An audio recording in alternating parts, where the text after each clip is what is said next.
அது கிருஷ்ணர் பின்னாடி அவளை மீட் பண்ணுறது இப்போ இல்லை, இவெல்லாம் காட்டு கிளம்பி போயிடுறா. வனப்பர்வால கிருஷ்ணர் வந்து மீட் பண்ணுவார் திரௌபதியை. அப்போ அவள் 2 பேருக்கும் ஒரு கான்வர்சேஷன் இருக்கும். நம்ம அதை படிக்க படிக்க நம் கண்ணிலேயே தாரதாரையாக தண்ணி வரும். அதாவது அந்த திரௌபதி சொல்வோம், பாரு கிருஷ்ணா, என் லைஃப் எவ்வளவு மோசமாக இருக்குது, எனக்கு எப்பேற்பட்ட சூழ்நிலையில் என்னை அவமானப்படுத்தினா ஒத்தர் எனக்காக நிக்கல கிருஷ்ணா, நீ ஒருவன் வராவிடில். கிருஷ்ணர் வரவே இல்லை, அவருடைய நாமம் தான் இருந்தது.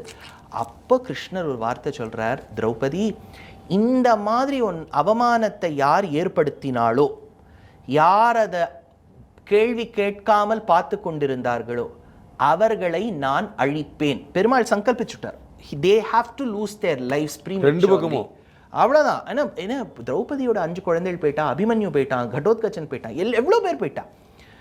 அப்போ தீர்மானிக்கிறார், அது என்னவா இந்த வியாக்கியாத திருவாய்மொழிக்கு வியாக்கியானம் நினைக்கிறேன், அடியனுக்கு ஞாபகம் இருக்க வைக்கும். ஒரு இடத்துல சாதிப்பார், கிருஷ்ணருக்கு மனசில் இது ஓடிண்டே இருந்துதான், ஐயோ அந்த பொண்ணு கூட்டாளே நம்மளால ஒன்றுமே அவருக்கு என்ன தோன்றதுன்னா, இன்னும் நம்மளால ஒன்றுமே பண்ண முடியலையேன்னு.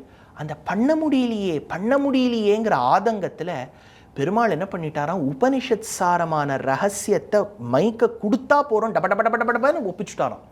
அதாவது அந்த கட்டத்தில் இவ்வளவு சொல்ல வேண்டிய அவசியக்கத்தையே இல்லை, பண்ணு அர்ஜுனான்னு சொல்லியிருந்தான் அவன் பண்ணியிருப்பான்.